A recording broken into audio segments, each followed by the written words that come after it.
Credeva di essere sfuggito agli inquirenti, ma la squadra mobile di Trieste e i carabinieri erano sulle sue tracce da marzo, da quando erano state colte in flagrante ed arrestate a Feltre altre 5 persone che avevano appena fatto saltare una cassa continua di un supermercato utilizzando l'esplosivo. Simone Zamarian, 36 anni, originario di San Michele, è stato catturato durante la notte nella casa di Bibbione, dove di giorno lavorava in un albergo occupandosi delle pulizie di camere e piscina e la notte invece si dedicava agli assalti dei bancomat.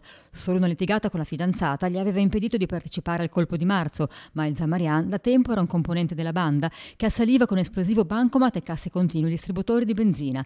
Nell'ultimo atto della lunga operazione, che ha visto l'impegno anche di reparti speciali, artificieri e cani antisabotaggio, 4 gli arresti complessivi. L'ultimo atto è l'esecuzione di 4 ordinanze di custodia cautelare avvenuto nelle ultime ore.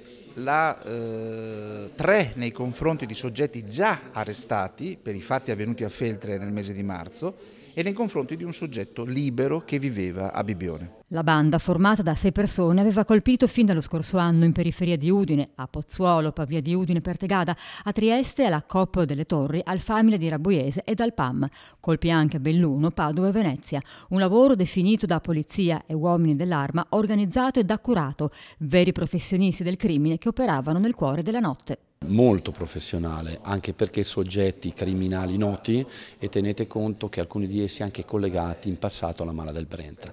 La loro era una vera e propria operazione, effettuavano dei sopralluoghi, verificavano quali erano queste casse continue, bancomat da poter quindi colpire, in più lasciavano piccoli segni per poter verificare eventualmente se le guardie giurate vedevano portare via il denaro, in modo tale da poter sapere se quel banco o quella cassa continua avesse un'utilità di essere colpita perché piena di denaro.